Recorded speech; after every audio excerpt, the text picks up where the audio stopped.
ત્યાં અમે યુનિવર્સિટી પાસે રહીને એક ફોટો પાડ્યો હતો અને ત્યાંથી અમે એક સર હતા તે અમને લેવા આવ્યા હતા રસ્તો બતાવવા અને તેમની સાથે અમે અહીંયા આવ્યા હતા અને અહીંયા આવીને અમે પહેલાં બધું જોયું હતું અને પછી અમને બહુ ભૂખ લાગી હતી એટલે અમે નાસ્તો કર્યો હતો.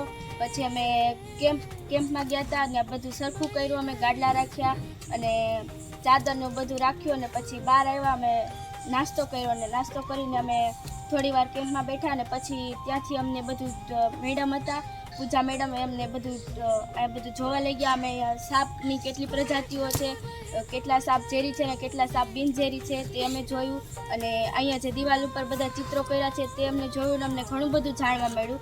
પછી અમને પૂજા મેડમે કહ્યું કે ચાલો અમે તમને બધું વનસ્પતિઓ જોવા લઈ જઈએ. તો અમે પૂજા મેડમ સાથે અમે બધા વનસ્પતિઓ જોવા ગયા હતા. ત્યાં અમે ઘણા બધા વૃક્ષો જોયા અને તેની જાણકારી પણ મેળવી અને સાથે અમે ત્યાં એક મોર પણ હતો તે પણ અમે જોયું ને પછી પાછળ બધું વનસ્પતિ હતી જે લાઈનમાં ઉગાવેલી હતી તે અમે જોઈ અને તેના શું ઉપયોગો છે તે પણ જોયા.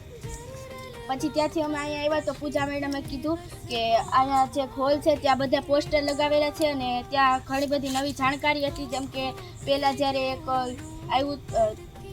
બહાર આવ્યું હતું ત્યારે બધા પ્રાણીઓ નાશ પામ્યા ત્યારે કોઈ નહોતું. પછી એક કરોળિયો જોવા મળ્યો હતો તે બધું અમે જોયું. પછી ત્યાં અમને થોડી વાર ગેમ રમાડી જેમાં ખોખો રમાડ્યો હતો, કેટલા રમાડી હતી તેવી ગેમ રમાડી. ઘડીક વાર પછી અમે અહીંયા બેઠા ફ્રેશ થયા અને પછી ત્યાં અમને જોવા પ્રોજેક્ટરમાં લઈ ગયા હતા. ત્યાં અમે ગીર વિશે ઘણું બધું પ્રોજેક્ટરમાં જોયું.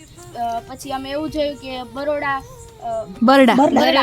બરડાનું જે વન્ય રક્ષણ સિંહ માટે છે ત્યાં સિંહો ખૂબ ઓછા થતા જાય છે અને ત્યાં ઘણા વર્ષોથી કાંઈ નથી પણ 147 વર્ષ પછી ત્યાં એક સિંહ, સાલ તો મને નથી યાદ પણ એક સિંહ ઘણા સમય પછી ત્યાં આવ્યો ને ત્યાં સિંહોની વસ્તી વધે તે માટે તૃણાહારી પ્રાણીઓને ગીરમાંથી ને ત્યાં સ્થળાંતરિત કરવામાં આવ્યું જેથી સિંહો અને બીજા જે માંસાહારી પ્રાણીઓ છે ત્યાં તે રહી શકે